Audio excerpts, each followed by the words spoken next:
Please subscribe, like and share. Subscribe, like and share. Mosbee TVG HF4 and then assign any more dear share bio.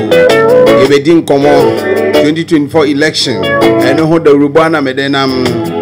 eno nyina dia dance say NPP NDC omo betena so ye hu omo modern bo omo ya de anso no omo anye ni nyina ebi sempeni fo akato se bema be ye bi wan be ye ni nyina yomo be ye no embo ye mabunu no enwuma ni ho aho kire nko a eno ti ya gina na kwame bediako atum se enkebe ya yenso ne hwe ya kan ebinim ntiase ebinim ne menya adwen na ne dai mi the videos bi ba besomo na se wo hwe video ni wie na obekoso ato aba ama NDC a esewa se obekoso ato ama NPP a esewa se obesesa wadwen ato ama na kwame bediako a esewa ye obedua no enu na obetwa ye kokromoti wei ye de be ye 2024 wei no free 2025 ekọ no eda ye nim etwen ye day heritage voices ye ni omo ena ebedi dwumadie no enti omo beat na daase no memo atie nwom no kakra epa chaw so utie nwom no na ye woda for ani kire YouTube let's search Desmond Tutu Boache on sabetumi aka nwom no download bi so ye papa esewa bindua bode nkotwa kwadu yensan koto abama NPP na ye me expect say ejuma beba there be digitalization ene beba na kwame bediako so bebie nyuma ewusia mema mekasa nwa ene video amede baba so mu no doso ne oho ne say Ghana for tete na kwame bediako afede wa babonten abekire kwan ofa so nya ni sika Ghana for ye de ensa be wurawura wanum na mepacho ekwan na kwame bediako fa so nya ni sika no utie wie na obeto abama na esewa Dr. Bawumia oso wonte se Ghana mabunu yes ye padwuma ye na mom ode ye Kotoka International Airport ni oka wo ho no mede ba besomo ebia no nya bi ahwe nanso wadwene nko niema bi so wo ye babunu a tie video mu nsem obroni ya ni mfoni ede screen yiso yi mepa chew onya Ghana ni o wo firi ni krom nanso obehye mrama ye wo ha ono no fini krom ehye mrama ye die ntia wabetena ha che otitwi ai wanka brofo na mom twi nko na okan ye obube ohwe nkrakra ana afi abedro so te ase enti ono no hye mrama ye Ghana ha. Please subscribe, like and share. Yebe kwa kutie ne nsam no se ye fa na ebeboa ye ne a eseye ne a se emboa ye nso a eseye ne a samunim se Ghana ha ne produce ties ka koba ne produce bi o Ghana ha factory no e wotakwa ne takwa de mfinfin ho baabi ayatu din takwa bonsa tie Epacho what ne penisam da ba factory na nkasa onfo wani hu da ede besomo ya rehosam kese pa se factory we ewo ho enso NPP NDC omo ahyebo factory nda so ho nanke e produce ye tie cover nanke e produce ye car cover wo car tie ni e produce bi Ghana ha ne nkra nanso ye mpanifo omo benye sika dinti na yempanifo kra omo benya mfaso e chance omo be produce nti no omo gu factory no enne me the factory ni ba be somo na se wo hwe factory wie na be so ato abama NPP ni NDC a ese wa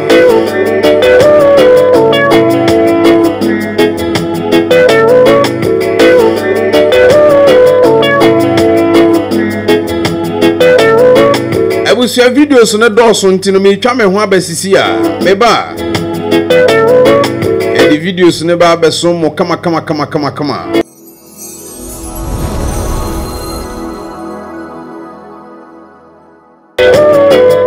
GK Obin Heba say amama ya jowa boso achewu koko ahututuo gonorrhea meba achew osefre no 0246-996-709 0246-996-709 for GK Obin Heba meba achew na jowa amama ya dro wo frɛ na ka kyerɛ ne sɛ wote announcement no Mosbee TV GH okasa meba achew bo no say 100 cedis edini keke na wo boy na 20 cedis free so ama wo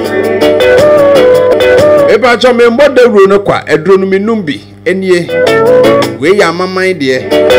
e be so mo eno ti frejiko obe heba na jiwa maman edro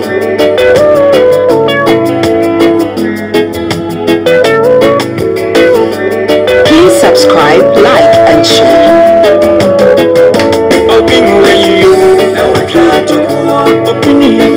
Please subscribe, like and share.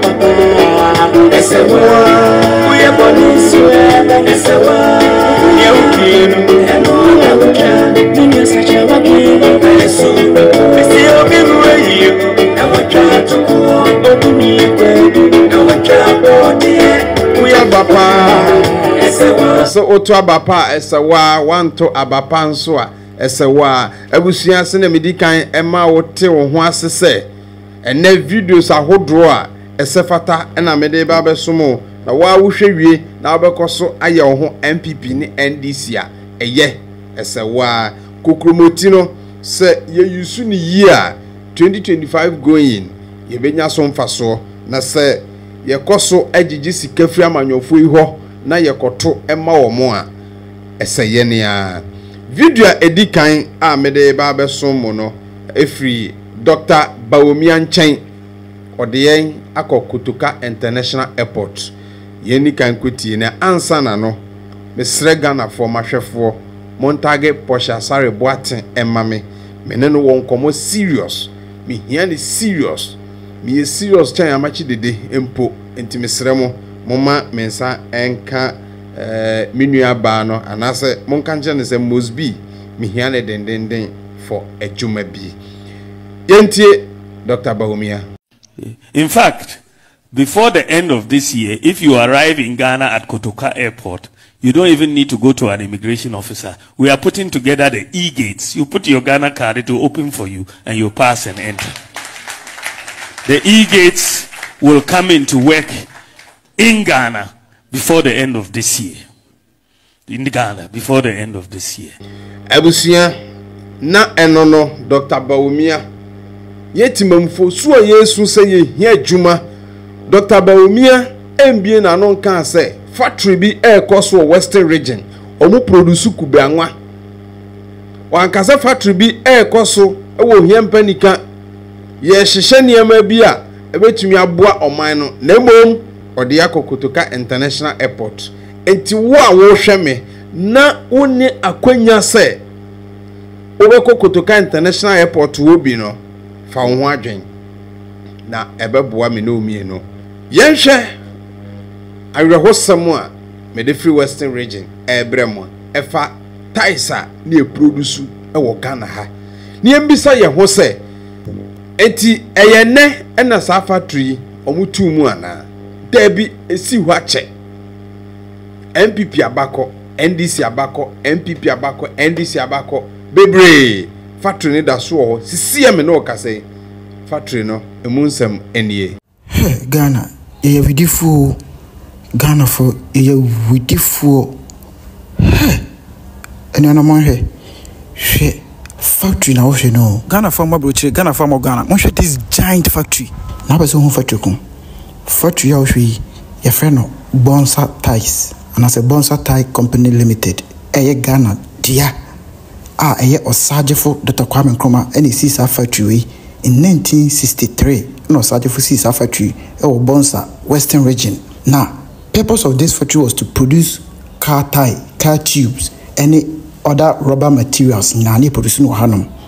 Look at a giant factory. Look at the machines inside the factory. This factory was working 100%. In those days, and this factory was producing car ties. Amana car ties, not yet exported because other neighboring African countries now. Now Ghana produce car tie, car tie, any car tubes. Look at the machines inside the factory. Never the kind of factory pie see honum. A giant factory see honum. As I speak to you today, you two or so Dr. Kwame Nkrumah phrase no. Ghana from penny for I am a factory. I'm not say I say a gumro mama machine say gumo nyina say. Hey, it's a company pan the way it trims factory not say. NPP, NDC, NPP, NDC, NPP, NDC to date. Look at the giant factory left to rot in the bush. You some machines say gumo nyina rot I say. Ghana for we Ghana and we youth. Who this uncle for yechi egusu ye it is possible 24 hour when near look at factory a giant factory factory one can how many people or how many youth can be employed in this factory. Just look at a giant factory like this left to rot in the bush. Jesus Christ. When yes I have more 2x4 factory now moko be single room I see one district one factory. No, look at a factory we Ghana ni youth out team we do much look at a factory and I'm a John Bonnet wicked mindset evil mind any person in community no ya said Kwame Nkrumah enyumo ye nyina gumrom na ese na pronatete ye because ye say ye yama ni dey paper ifri Ghana nti ya send enyumo nyina say be ya youth no mon kai no nti enne okọ Western region takrade obi akọ mount a statue asi honom e president ho enso takrade honom no ubusa say omo just one single project omo complete honom krompa omo tibi mo enso Kwame Nkrumah nyumo nyina ye ja gumrom. Hey, you guys are wicked. NPP and NDC. What John Bunny? Hey, we evil. Hey, Charlie. Yeah, John Bunny. Papa. Mr. Factory. Look at a factory. Bonsa ties. Look at rubber factory. Pa, you just saying what I'm saying and say. Now you to go up until you 21st century. Hey, NPP and NDC. NPP and NDC. Ebusia, me jidi se watch a video no. Me say sa obekọ so aye ho NPP ni NDC a me nsi wo kwan wo nanso dwene ho kwa akiri dwene asem we ho kwa akiri factory e wo hoi hwe ne kese enti me bisa se factory we da so ye adwuma nipa dodo sen na factory we ebefa nipa dodo sen no mo anu aduane ebekọ mo anu nipa dodo sen o mbenya omo anu aduane hwemfa so a ede beba wo hwe ties dodo a hwe cars dodo egu Ghana ha ni eto ties accident ekoso Ghana dodo na eye ties problem dodo na ye tie problem wo nanso ye gu factory no mfidie ni nyina da so sisi obepem ne nchanse abobo dan so nyina pa nanso ye waha ma NPP ni NDC eko that area eko ye campaign enti we mu nyina na me tena sidin na me se da bi o adwuma ni o man ni mu o adwuma nkoso o Ghana memo aye bre o enti ware aye mu bi nware ye nyina fi sade we because factory we ye adwuma ni e wo factory ahodo be 15 kura wo Ghana ha ya ban de e na adwuma koso factory we ye adwuma e ma kura betumi akoton ade o ho nya sika di enti adwene ben pa na wo ye nkrofo etirim adwen ben e na wo NPP ni NDC fo tirim factory we wo ho enye broni bi die o eye Ghana japade e da ho se ya na nkrofo akotwitwa na de we akoton kwa yete Ghana ha ni atese ye de machine akodwi ya ton ama obi mini Ghana ni misrawo ento aba because of party yema ya adwen na enya adwuma misrawo ba Yanko e next video so enemani abre obroni ya ne picture at the screen yisui bedi kan amawati asese wakan sama hodo bi asase mfambrɛ ne tie bi ansana 7 December no wakogina ho se ukoto aba ama NPP NFA NDC se yaka se yenyi amanyosem mfiri abrabo mu a enye ye nanso enuanom yemmisa ye ho se amanyosem yete ase yesai yɛwɔ nkrofo bi wɔ hɔ a amanyosem ewura mu a eduru pempenso bi a ensio keke a ye nom no yetumi de amanyoku ahyenso de eto ho na wa woto nom no enyo bi ne beka tro se esumasi ota sankrofo echi na mmom yembisa ye ho se ne kwanso ana minim se ye mu pii ewo amanyoku bi a omuta echiri ana se anya bi a omuani dwo nanso se ye bisa mo se wa manyoku no enkrato ben ana se asem ben ena omudenam ana se omadwenkyere ewo se de esibu oman no eye den a wan ena ebetumi eya no obi kra be se onua ha ho na omo manifesto omudenam nansen ya mpo ontumi nka ho asem nkyere na kampese obekere wona manyoku ne gina bia ewo man no nanso sankrofo na ena ya omota echiri pampe de owaje ahye omo hunti enti abrebia ye nim ne omudenam nso ye tona omo emo di yeso ye koya na ye bai na wo a enne waje ahye wo ho na waje omo t-shirt ne bi ahye nti oye hudede a te se de wonyame ene wa manyoku no wo kuru ya na enra nkwa na wusu ebo bena se ahokyere ewo man no na kakra waje nti wo refi aha enye amanyoku a etoso sese nkwa na meka ho asem efise emfie nwotwe biada ne ekoso ano no ye koya na ye bai nanso minimpa se amanyoku echitafo nyina enye ade a ombeja ene na mo eja echena enemu ni bibi munyire mo munje sika no na munje no kase pa so na abato mre ne pa ho pe na asa efri emabu no omote geto so ede kokosi mpanyimfo akese nyina so emre ne pa ho a yenim wo bebia ma o remfi brekunam no yeje ne hyew so ma obia hye wo bo se o mu wini a ombeye bibia ma wo efise amanyofo bo hye eti se eja dere pu wisie no se eja no duma emfama bebo na wisie no ate ayera